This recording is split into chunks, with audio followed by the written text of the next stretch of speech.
আসসালামু আলাইকুম। Hello viewers, সবাই কেমন আছেন? তো এখানে রাইফের স্কুলে রাইফকে ক্লাসে দিয়ে বাহিরে আমি বসে থাকি এভাবেই। রাবসা খেলে আর আমি বসে থাকি। তো ভিতরে গার্জিয়ানদের বসার জায়গা আছে, কিন্তু রাবসা চায় যে এখানে একটু খেলতেও ভিতরে বসতে চায় না। তো আমি প্রথম অনেকক্ষণ এভাবে ওকে নিয়ে বসে থাকি। তো আসার সময় পরোটা আর ডাল ভাজা নিয়ে এসেছিলাম, রাইফকে খাইয়ে দিয়েছি। তো আমি এখন খেয়ে নিচ্ছি। খেয়ে চাটা খেয়ে তারপর দুপুরে রান্না বসাবো। তো আমার বাসার যে খালা উনি আসে 12টা, 12:30 কি 1টার দিকে। তো উনি সব কাজ টাজ করে যাওয়ার পর আমি মূলত রান্নার ঘরে আসি। তো এখানে আমি কিছু মাগুর মাছ নিয়েছি, হলুদ আর লবণ দিয়ে মেখে নিব। মাগুর মাছ দিয়ে আজকে লতি দিয়ে রান্না করব। আসলে এই রান্নাটা কিন্তু আমি আজকে প্রথম রান্না করতেছি, যেহেতু আমাদের বাসায় আমার আম্মু কখনো লতি দিয়ে মাছ দিয়ে ভাবে রান্না করেনি, মাছের মাথা দিয়ে রান্না করেছে বা শুটকি বা ডাল দিয়ে। আর আমার শ্বশুরবাড়িতে তো লতি খাওয়া হয় না, কিন্তু কিন্তু আমি যেহেতু লতি অনেক পছন্দ করি, তো লতি খেতে ইচ্ছে করছিল, আবার সাথে মাছও একটু রান্না করতে ইচ্ছে করছিল। কারণ শুধু লতি দিয়ে তো আবার ভাত খাওয়া যাবে না। তো এই ভাবতে ভাবতে ভাবলাম 2টা রান্না করা আমার জন্য একটু টাফ হয়ে যায়। খালা তো লতি বেছে দিয়ে গিয়েছিল, তো আমি ভাবলাম মাছ দিয়েই রান্না করি।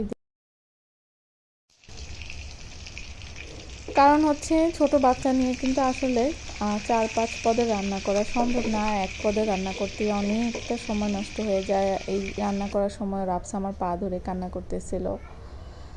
তাছাড়া ওর বাবার রান্নাটা আলাদা করতে হয়। ওর বাবার রান্নাটা আমি কমই আসলে ইউটিউবে শেয়ার করি, কারণ ওর রান্না একটু একই ধাঁচের রান্না, ওর ঘুরে ফিরে, তো ওইটা আসলে আর শেয়ার করার মতো কিছু থাকে না দৈনিক।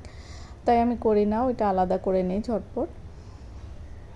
আর তাছাড়া আপনার ভাইয়া বলে ভিডিও করে রান্না করলে নাকি রান্না মজা লাগে না।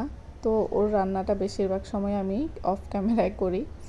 আমার রান্নাগুলি বেশিরভাগ সময় ইউটিউবে শেয়ার করি, কারণ আমি একটু ভ্যারাইটিস খাবার পছন্দ করি বা দেশি খাবার।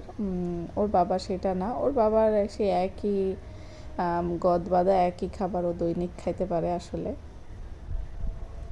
তো এইখানে আমি একটু পেঁয়াজ দিয়ে দিলাম, আর আমি রসুন আর লাল শুকনো মরিচ পাটায় বেটে নিয়েছি। রসুন একটু বেশি করে নিয়েছি, আমি যখন লতি রান্না করি একটু রসুন বেশি করে দিই, যাতে গলায় না ধরে। তারপরও কেন জানি না, যখনই কচু খাই, যত ভালো কচুই হোক, আমার গলায় ধরে। যদিও আমার প্রচণ্ড পছন্দের খাবার, তারপরও এটা হয়। তো এখন আমি লাল মরিচটা দিয়ে দিলাম, যেহেতু আমি মাগুর মাছ দিয়ে লতি কখনো খাইনি, তাই একটু বাটা লাল মরিচ দিয়েছি। এতে কিন্তু রান্না কিন্তু অনেক মজা হয়, বাটা লাল মরিচের তরকারিটা। সবসময় তো সম্ভব হয় না, কিন্তু যেহেতু প্রথমবার খাবো মাছ দিয়ে লতি দিয়ে, মাছের মাথা দিয়ে খেয়েছি, বাট এভাবে সরাসরি মাছ দিয়ে রান্না খুব একটা করিনি। তো এখন মশলাটা খুব সুন্দর করে আমি কষিয়ে নিলাম। আর আজকে একটা ভুল হয়েছে, লতি তো আমি সচরাচর হাফ কেজি কিনি, আপনার ভাইয়াও হাফ কেজি কিনে। তো এইবার সে 1 কেজি কিনেছিল, আর যেহেতু খালাকে দিয়ে বাছাইছি, তো আমি টের পাইনি, খালা বেছে ধুয়ে রেখে গেছিলো। তা আমি রান্না করতে এসে বুঝতে পারছি যে আর বড় চালনিতে আর কি খালা রেখেছিল, বুঝতে পারিনি যে কতটুকু ছিল। তখন বুঝতে পারলাম প্রায় 1 কেজি এখানে লতি। তো যদি আগে বুঝতাম তাহলে এখান থেকে আমি অর্ধেকটা লতি রেখে দিতাম। তো আসলে বাচ্চা নিয়ে যখন আমি সারাদিন ওদের দুইজনকে নিয়ে ব্যস্ত থাকি, আসলে এত দিকে রান্নার এত দিকে আমার আসলে খেয়াল করা সম্ভব হয় না। বেশিরভাগ রান্নাই আমি আসলে একটু ঝটপট করি। আর এখানে একটু আলু কাটা ছিল, আসলে এটা রাইফ ইদানিং ছুরি নিয়ে আলু কাটে বা সবজি কাটে, তো আমি রান্না করার সময় নিয়ে এসেছে। তো আমি একটু পানি দিয়ে ধুয়ে দিয়ে দিলাম। তো এখানে পানি দিয়ে দিলাম, মাখা মাখা একদম। যে আমি নর্মালি শুটকি দিয়ে যখন রান্না করি ওটা একদম শুকাই ফেলি, কিন্তু যেহেতু এখানে মাছ দিয়েছি একটু ঝোল রাখবো না, কারণ লতিতে ঝোল রাখা যায় না, তো ঝোল রাখবো না, কিন্তু একটু মাখা মাখা থাকবে। নর্মালি কিন্তু আমি শুটকি যখন রান্না করি একদম কড়াইতে যেটা বলে পোড়া পোড়া রান্না, ওইটা করি। তো আমার এখানে পানি কিন্তু প্রায় কমে গিয়েছে, তো আর একটু রান্না করব। আর একটু যখন পানিটা কমে যাবে তখন আমি চুলাটা অফ করে দিব। এই যে আমার রান্না কমপ্লিট হয়ে গেছে। আর অনেস্টলি বলতেছি, এত মজা যে মাগুর মাছ দিয়ে আসলে লতি আমি আসলে জানতাম না। তো আমি এখন থেকে প্রায় রান্না করব। I know you told your friend you're not okay, and tell me what's wrong and why you never said you felt that way. And guess you're trying to stay strong and fake a smile until I look away.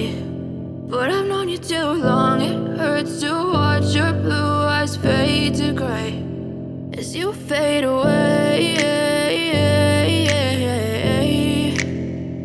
as you fade away. এখন কিন্তু প্রায় 4:30-5টা বাজে, চা খেয়ে নিলাম। কিন্তু আমার বাসায় কিন্তু এই 4টার পরও এই পাশে মানে পুরো বাসায় রোদ থাকে মোটামুটি। তো এইখানে রাইফ হচ্ছে আবার কিছু আলু এভাবে স্লাইস করছে, ও বলছে যে ভেজে দাও। আসলে ও হচ্ছে শর্ট ভিডিও খুব দেখে। আমি যখন মোবাইলে কাজ করি ও এসে শর্ট বা কারো ভিডিও দেখি, তখন এসে শর্ট ভিডিওগুলি ও এভাবে দেখে। তো শর্ট ভিডিও তো অনেক দ্রুত কাটে, ও ওইভাবে কাটার চেষ্টা করে আর আমাকে বলে রান্না করে দিতে। তো এখন এটা একটু ভেজে দিচ্ছি, খেয়ে নেক। এইটাও কিন্তু আসলে একটা ভালো দিক যে কিছু না কিছু তো ও শিখতেছে, তাই না? ও কিন্তু খুব একটা কার্টুন দেখে না মোবাইলে, এইরকম রান্নার ভিডিওগুলি, শর্ট ভিডিওগুলি ও খুব পছন্দ করে। তো এখন খাওয়া দাওয়া শেষ হয়ে গেছে, রাতের খাওয়া দাওয়া আমাদের শেষ। ওর বাবার জন্য সেই ছোট মলা মাছ সরিষা দিয়ে আলু দিয়ে রান্না করেছিলাম আর করলা ভাজি করেছিলাম। তো আমি আগেই বলেছি যে ওর বাবার একই রকম খাবার প্রায় খাওয়া হয় ওর, এই কারণে আমি এগুলি আর শেয়ার করি না। ওর রান্নাগুলি আমি বেশিরভাগ সময় আসলে অফ ক্যামেরায় করি। আমি যা খাই বা রাইফের আমার জন্য যা রান্না করি ওই খাবারগুলি আমি সাধারণত ভিডিও করি। তো এখন আমি হচ্ছে থালা প্লেটগুলি রাতে রান্না করে একটু মাটির যেগুলি আছে আসলে, আর রাফসা রাইফের আর আমার আর আপনার ভাইয়ের জন্য 2টো চায়ের কাপ ধুয়ে এগুলি রাখতেছি। আর আরও কিন্তু আমার থালা প্লেট জমছে, ওগুলি আমি বড় গামলায় নিচে রেখে দিছি। ওইগুলির সাথে আবার কালকে সকালের কিছু হবে, তো খালা এসে ওগুলি দেবে। তা এখন যেগুলি আমার রাফসার রেগুলার মানে সকালবেলায় লাগবে বা আমাদের লাগবে, আর মাটির জিনিসগুলি খালাকে দিই না, উনি হচ্ছে একদম তছনছ করে ফেলে। আমি যতই বলি সাবধানে ধুইতে, তারপরও কেন জানি আমার মনে হয় যে আমার মন মতো হয় না। তো আমি এই কারণে এইসব জিনিস আমি নিজেই ধুই। তো বক বক করতে করতে আমি কিন্তু ভিডিওর শেষ প্রান্তে। আর আমার ভিডিওটি আজকে যারা যারা দেখছেন সবাইকে অনেক অনেক ধন্যবাদ। আর যদি আমার ভিডিওটি ভালো লাগে প্লিজ একটা লাইক করবেন, আর অবশ্যই নেক্সট ভিডিও দেখার আমন্ত্রণ রইল। তা আজকের মতো আমি এখানেই বিদায় নিচ্ছি। সবাই ভালো থাকুন, সুস্থ থাকুন। আল্লাহ হাফিজ।